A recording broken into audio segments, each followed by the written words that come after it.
Bora de bomba? Bora de provas? Deturparam fatos? Me afastaram das funções?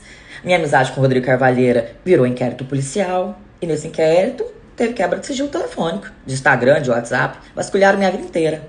Bora ver o que eles acharam. Relatório da conta Apple. Vasculharam toda a minha vida, minhas fotos, acessaram tudo. Acharam todas as minhas conversas com o Rodrigo Carvalheira. Dia 3 de dezembro de 2023, o Rodrigo mandou foto da menina que tá acusando ele de estupro. Após tudo isso, ela me acusa, viajou comigo, passou o Réveillon na minha casa. Essa daí foi estuprada em 2019. 2020 passou o Réveillon com ele na casa dele. Esqueceu que tinha sido estuprada. Dia 4 de janeiro de 2024, Natasha envia para o Rodrigo um texto informando por que está sendo perseguida. Esse texto é exatamente a denúncia que eu fiz, que formalizei de todos os assédios que eu sofri. A corregedoria ignorou, engavetou. No dia 5 de 3 de 2024, Natasha envia para Rodrigo no Instagram, Jéssica Ramos, e fala: manda para sua advogada.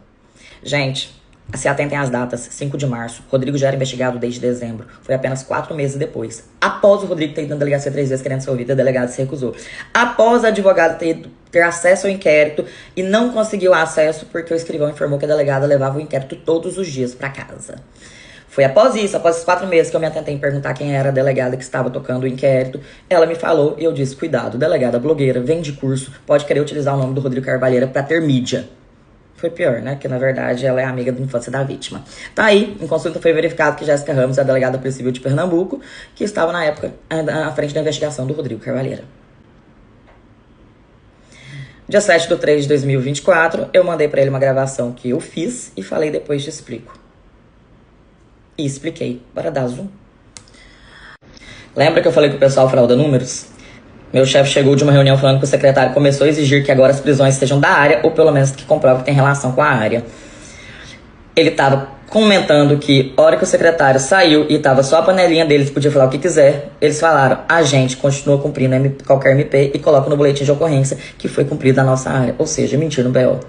Essa gestão está muito corrompida. Mais conversas aleatórias, porque a gente é amigo. Enfim. Análise da conta Microsoft, ou seja, do meu e-mail. O que eles encontraram no meu e-mail? Várias contas para pagar, afinal sou a única corrupta que não ganha dinheiro. Eu tentando marcar uma reunião urgente com a promotora de justiça do caso para provar que ela foi induzida em erro pela polícia. Eu tentando mandar as versões verdadeiras para a Folha de Pernambuco, mas fui ignorada porque a Folha de Pernambuco só interessa a versão mentirosa da polícia. Todos os meus prints com Rodrigo Carvalheira, porque eu deixo guardado, afinal são minhas provas. E, finalmente, o relatório do Facebook e Instagram. São minhas conversas com o Rodrigo, todas as minhas postagens que estão nos feed, disponível para todo mundo aí, nunca paguei nada. Agora vamos para os áudios que encontraram no meu direct sobre o assunto. Áudio 2.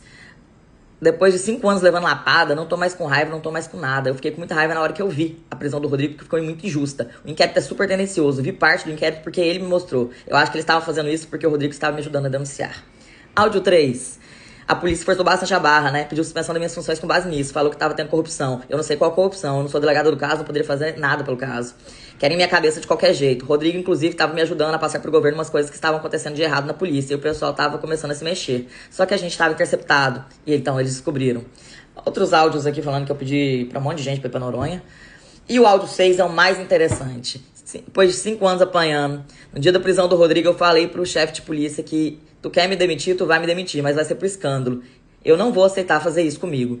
Aí, uns 3 dias, eu fui na imprensa tentar falar com o pessoal. O cara que me levou pra imprensa sofreu um atentado, até viatura, todo fumê. PCP, vocês querem explicar esse atentado? Querem explicar, ou pelo menos investigar, quem foi o casal que tentou entrar 3 vezes na minha casa quando eu tava fora? Que eu tive que instalar até fechadura eletrônica? O diretor da RH, ele quer explicar quando ligou pros meus pais, passando medo neles, ameaçando eu ser presa, e que se eu não parasse de procurar a mídia ia ser pior? Confesso, gente, eu tinha medo da polícia fraudar a perícia também. Mas a especialidade da casa é só deturpar fatos, investigações tendenciosas. Até porque fraudar perícia é crime, e eles não estariam no manto do livre convencimento. PCP mesmo teve que atestar que tudo que eu falo é verdade. Inquérito policial arquivado. Eu nunca ajudei Rodrigo Carvalheira. Mas, mesmo assim, eu fui punida no processo administrativo por passar informações. E eu já provei aqui quais foram essas informações, foram os vícios e ilegalidades. Fraude dos números. Foram essas informações levadas. É isso, gente, que a polícia faz. Suja o nome de pessoas honestas. Divulga como querem. Aproveita do sigilo dos processos administrativos. Afinal, não tem interferência do Ministério Público, não tem interferência do juiz. Dá pra deturpar à vontade. E ai do servidor que divulgar o contexto do processo. Ele é demitido por conduta escandalosa. Quem come dinheiro, quem desvia a arma e vende pro tráfico, quem atira em Noronha, isso não é conduta escandalosa, não. Mas quem expõe as atrocidades que a polícia comete é conduta escandalosa. SDS a serviço do próprio umbigo, nunca da sociedade e nem da verdade. Eu quase tirei minha vida quando tentaram manchar minha imagem com isso aqui. Eu me calei na época sob a ameaça de ser demitida por escândalo. Era um cala a boca que na próxima você perde o cargo. Atrás dessa condenação tinha um assédio sexual que a corregedoria passou pano. Afinal, sororidade, feminismo só existe a depender de quem é o assediador. A hipocrisia. Condenação de 8 dias, gente, foi a conclusão do primeiro PAD, dos 7 que eu respondo. Sequer me intimaram dessa condenação, com a intenção realmente de jogar primeiro na mídia. Jogada típica da SDS. Primeiro mancha a imagem, assassinato de reputação, depois a demissão. A pessoa já tá queimada, aí você coloca outra manchete mentirosa.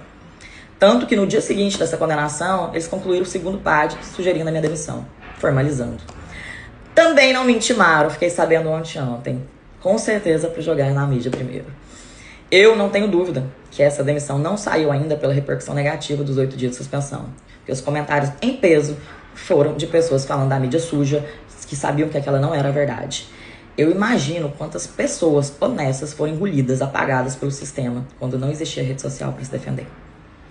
Então, eu só tenho a agradecer imensamente a cada um que tem dedicado tempo para conhecer a verdade e me apoiar, principalmente compartilhando.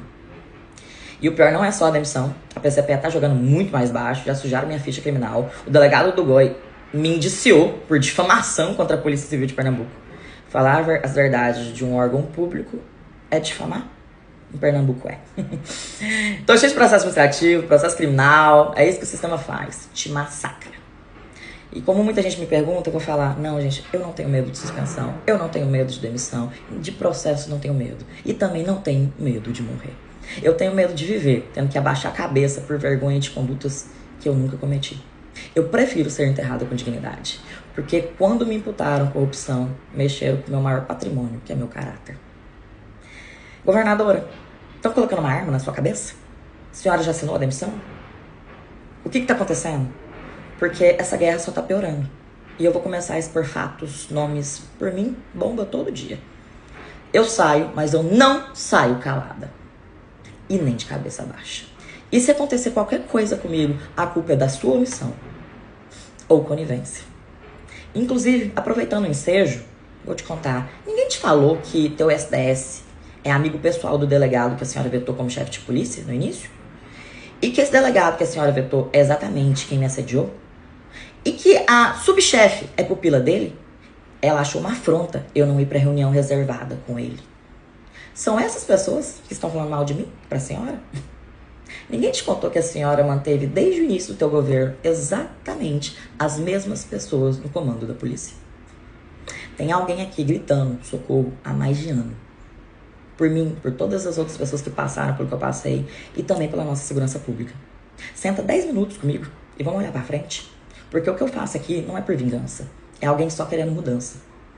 A senhora bateu no peito pra falar ser a primeira governadora mulher. É essa governadora que vai assinar a demissão de uma mulher que tá aqui denunciando assédio e pedindo socorro publicamente?